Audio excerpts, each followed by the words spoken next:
Dear students, in our last class we had discussed about in situ conservation, mainly conservation strategies, how to conserve the biodiversity. Okay, there in the last class we had discussed about in situ conservation. So what is in situ conservation? So in situ conservation is the protection of plants and animals in their natural habitats. It is also known as on-site conservation, isn't it? So today we'll discuss about ex situ conservation. Okay. So ex situ conservation means conservation of biodiversity outside their natural habitats. It is also known as off-site or out-of-site conservation. Okay. So why it is necessary? In the face of increasing human interference, in situ conservation is not a viable option for most of the rare species. In the natural habitats, species may decline or become extinct due to several factors such as genetic drift and inbreeding, deterioration of habitat quality or habitat loss, environmental variations, competition from exotic species, disease, as well as overexploitation. So under such circumstances, alternative method of conservation of species is ex situ conservation. So what happened? There are some difficulties or disadvantages of in situ conservation. In situ conservationত কি হয়, আমি natural হেবিটেটৰে এনিমেলবিলাক ৰাখি পেলাই সেই এৰিয়াবিলাকক বা সেই হেবিটেটবিলাকক protected area হিচাপে declare কৰি তাতে আমি সিহঁতক কনজাৰ্ভ কৰোঁ। কিন্তু কি হয়, ইন সিটু কনজাৰ্ভেশ্যনত কিছুমান প্ৰব্লেমছ থাকে, যেনেকৈ যিবিলাক ৰেয়াৰ স্পেচিছ সিহঁতৰ নেচাৰেল হেবিটেটত বা প্ৰটেক্টেড এৰিয়া ডিক্লেয়াৰ কৰি পেলাই সিহঁতক কনজাৰ্ভ কৰিব ট্ৰাই কৰিলেও কিছুমান অসুবিধাৰ কাৰণে সিহঁত তাত ছাৰ্ভাইভ কৰিব নোৱাৰে। And the rare or endangered species they become extinct. So in the natural habitat, species may decline or become extinct due to several factors. Several factors বিলাক কি genetic drift, এটা জায়গাৰ পৰা বেলেগ এটা জায়গাত গুচি গ'লে, and inbreeding, বেলেগ স্পিচিছ বিলাকৰ মাজত সিহঁতৰ যেতিয়া ব্ৰিডিং হয়, so সেইবিলাক কি হয়, natural এনভাইৰনমেণ্টত we cannot protect. So what is inbreeding strategies? এটা আমি strategies for enhancement in food production তাতে আমি অলৰেডি ডিছকাছ কৰিছোঁ। So inbreeding আৰু জেনেটিক ড্ৰিফ্টৰ কাৰণে সিহঁত এক্সটিংক্ট হৈ যাব পাৰে। Then another is deterioration of habitat quality. Habitat quality বিলাক ডিটৰিয়েট হৈ যায়, সেইটো এটা কাৰণ। বা habitat loss due to human interference, environmental variation, environmentবিলাক বা climate change হোৱাৰ কাৰণে। আৰু কেতিয়াবা কি হয়, exotic species বাহিৰৰ পৰা অহা স্পিচিছ কিছুমানৰ লগত কম্পিটিশ্যন যিটো হয়, সেইটোৰ কাৰণে সিহঁত লছ হ'ব পাৰে বা এক্সটিংক্ট হ'ব পাৰে। Then disease as well as over exploitation. So' these are the reasons যাৰ কাৰণে এনডেঞ্জাৰ্ড বা ৰেয়াৰ স্পেচিছবিলাক সিহঁতৰ নেচাৰেল হেবিটেটত এক্সটিংক্ট হৈ যাব পাৰে। So' under such circumstances, alternate method of conservation of species is ex situ conservation.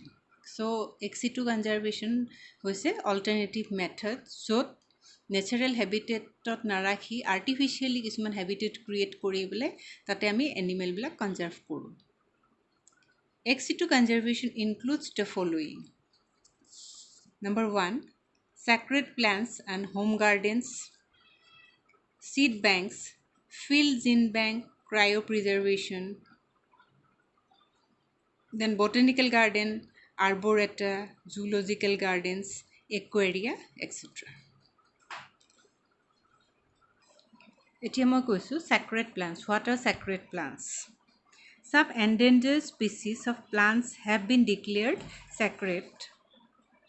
They are grown in homes, villages, and religious places, like basil or tulsi, then parijat, rudraksh, etc. So এইকেইটা হৈছে example. চ' কিছুমান প্লাণ্টক আমি ধৰ্মৰ দোহাই দি পেলাই বা বেলেগ বেলেগ এনেকৈ পবিত্ৰ নামটো দি পেলাই তাক আমি সংৰক্ষণৰ চেষ্টা কৰোঁ. চ' পবিত্ৰ বুলি ক'লে কি হয়, কোনো তাক ধ্বংস কৰাৰ চেষ্টা নকৰে. চ' দে R declared as sacred and these are grown in homes, villages or religious places like basil, তুলসী, যিটো আমাৰ তুলসী গছবিলাক, তাৰপিছত পাৰিজাত ফুল, ৰুদ্ৰাক্ষ হয়, জলপাই গছকো কিছুমান ঠাইত পবিত্ৰ বুলি ধৰে. এনেকৈ বহুত প্লাণ্ট আছে, আহঁত গছ, বট গছ, all these. So' people tree, banyan tree, all these. So these are known as sacred plants. Then home gardens. A number of useful ornamental and peculiar plants are grown in home gardens. Channeling the endangered plants to home gardens will help conserve them. So কিছুমান plant আমি ঘৰৰ যিবিলাক garden আছে তাতে আমি লগাওঁ আৰু তাৰ পৰা যিখিনি প্ৰডাক্ট পাওঁ সেইবিলাক আমি ঘৰুৱা কিটচেনত হওক বা আমাৰ ঘৰৰ কামত ব্যৱহাৰ কৰোঁ, সেইবিলাকক হোম গাৰ্ডেন বুলি কয়. চ' তাতে যদি আমি কি কৰোঁ, এণ্ডেঞ্জাৰ্ড প্লাণ্ট স্পিচিছ কিছুমান আমি ৰুই দিওঁ, তেতিয়াহ'লে কি হ'ব, সেই এণ্ডেঞ্জাৰ্ড স্পিচিছটো ধ্বংস হোৱাৰ পৰা বা বিলুপ্ত হৈ যোৱাৰ পৰা আমি তাক ৰক্ষা কৰিব পাৰোঁ. চ' এই কনচেপ্টটো এনেকুৱা এক্সি টু কনজাৰ্ভেশ্যনৰ. চ' ইয়াৰ এক্সাম্পল মই দিব পাৰোঁ, যেনেকৈ কাৰী লিফ হোম গাৰ্ডেনত থাকে, এল'ভেৰা, থাইম, আজৱাইন, এইবিলাক মানুহে নিজৰ কিটচেন গাৰ্ডেনত লগায়. Then seed banks, off site collections কিছুমান থাকে. চ' অফ ছাইট কালেকশ্যন বুলি কোনবিলাকক কয়, they are live collections of biological diversity in botanical gardens, arboreta and zoos. So' botanical গাৰ্ডেনটো আমি জানো, বটানিকেল গাৰ্ডেনত কি হয়, বিভিন্ন ধৰণৰ এণ্ডেঞ্জাৰ্ড, ৰেয়াৰ, থ্ৰিটেন স্পিচিছবিলাক সংৰক্ষণ কৰি ৰখা হয়. চ' এইবিলাক হৈছে প্লাণ্টৰ garden. Then arboreta are botanical gardens having only specific trees and shrubs. Currently, there are over 1,500 botanical gardens and arboreta in the world, having some 80,000 live species. All modern botanical gardens have seed gene banks, tissue culture labs, and other technologies for storing and growing germplasm. চ' ইয়াতে কি হয়, botanical গাৰ্ডেনটো আমি গম পালোঁ, তাতে বহুত valuable প্লাণ্টছবিলাক আমি সংৰক্ষণ কৰি ৰাখোঁ, তাতে গ্ৰ' কৰোঁ. আৰ্বৰেটাটো হৈছে it's a type of botanical garden, য'ত কিছুমান স্পেচিফিক ট্ৰী বা শ্ৰাবছহে থাকে. অ'কে, আৰু ইয়াত আল্টিমেটলি চিড বেংকবিলাক কি, চিড বেংকত চিডবিলাক ষ্ট'ৰ কৰি ৰখা হয়, যিবিলাক গছৰ চিডবিলাক তাত সংৰক্ষণ কৰি ৰখা হয়, বহুদিনলৈকে যাতে সংৰক্ষণ কৰি ৰাখিব পাৰি.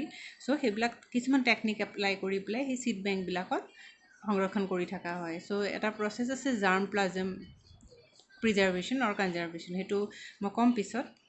দেন জুলজিকেল গাৰ্ডেনছ, তাতে এনিমেলছবিলাক সংৰক্ষণ কৰি ৰখা হয়, লাইক জু আমি এক্সাম্পল দিব পাৰোঁ. দেন একুৱাৰিয়ামত আমি কি কৰোঁ, একুৱাটিক যিবিলাক এনিমেলছ তাত সংৰক্ষণ কৰি ৰখা হয়, এক্সেট্ৰা. তাৰ লগতে কি হয়, there are over 800 professionally managed zoos, zoological parks and wildlife safari parks with more than 3,000 species of mammals, birds, reptiles and amphibians. There is a regular exchange of animals amongst different zoos. So, what is the purpose of zoological gardens or zoos? So, here this helps in keeping alive many of the endangered species. Zoos also have facilities for captive breeding. So, captive breedingot ki hoy animal bilakok under preserve condition বা আমি conserve যিবিলাক animals আছে সিহঁতক সেই ঠাইতে ৰাখি পেলাই সিহঁতৰ ব্ৰিডিং এক্সপেৰিমেণ্টটো কৰাই to meet the need of animals for different zoos and restoration of critically endangered species. Okay, so this is the main aim of zoological gardens. Then there are some gene banks, field gene banks or gene bank. So they are institutes that maintain stocks of the whole array of biodiversity in the form of seeds, seedlings, pollen, tissue culture, frozen germplasm and gene libraries. বা DNA bank বুলি আমি ক'ব পাৰোঁ. So ইয়াতে কি হয় জিন বেংকছবিলাক these are the institutes য'ত সেই ইনষ্টিটিউটবিলাকত কি কৰে বায়'ডাইভাৰ্চিটিৰ মেইন ষ্টকটো থাকে in the form of seed. যদি প্লান্ট হয় চিড থাকিব, চিডলিংছ গছৰ পুলিবোৰ থাকিব, পলেন থাকিব, দেন টিচু কালচাৰৰ কাৰণে টিচুবিলাক থাকিব, দেন জিন লাইব্ৰেৰী বা DNA বেংক. চ' DNAবিলাক থাকিব. Then field gene banks, field seed gene banks বা field gene banks. So seeds which cannot tolerate partial desiccation and low temperature are called recalcitrant seeds. They have a higher moisture content. So such seeds can be stored only for a short period, like jackfruit, tea, coca, lychee, rubber, coconut, all these. So কিছুমান প্লান্টক আমি বেছি দিনৰ কাৰণে store কৰি ৰাখিব নোৱাৰোঁ.